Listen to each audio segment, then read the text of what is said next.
As we move into the final week of the local election campaign, as we move into the point where the election will take place and the week will culminate in the coronation of the King, the Conservative vote, the polls suggest, has dropped to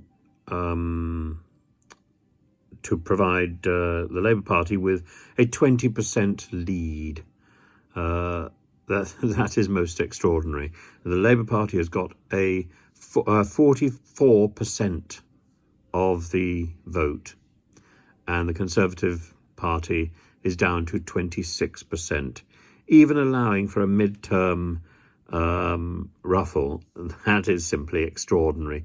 It is. I think it is utterly impossible for the Conservative Party to win the next election. Now, at the same time, Keir Starmer apparently is dropping in approval ratings, and Mr. Sunak apparently is increasing. So Keir Starmer is on 28%, while Sunak is on 26%. But it's impossible with a 44% prediction and a 20% lead. I cannot see any way in which the Conservatives can win the next election.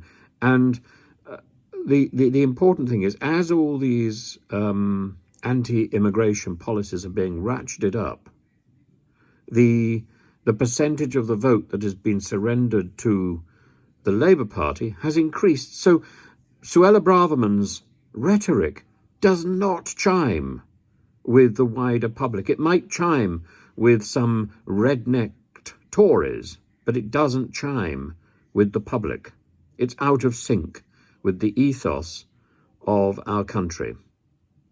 As I think also is the way that we have responded to the Sudanese crisis, and the way indeed that we responded to the Afghan crisis, and the way we have grudgingly treated Afghan refugees, the way indeed that we are treating Ukrainian refugees.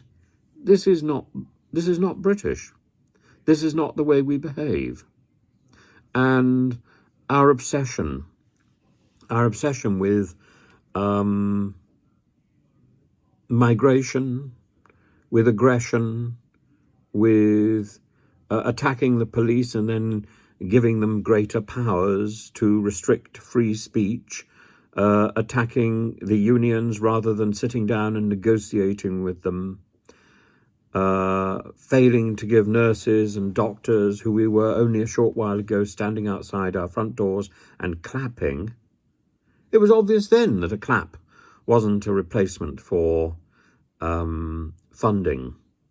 Who wants a clap, or who wants the clap, when you can have £1 in your pocket, or a few pounds in your pocket, or a few £100 in your pocket, and can actually go and buy food for your family? This is madness. And it's not as if the Conservative Party have been in charge of the country during a time of major financial crisis. Yes, it's become so, but it's partly their doing. Where has all this money got lost? What about the extraordinary, £10 billion wasted on inappropriate PPE? What about all that money?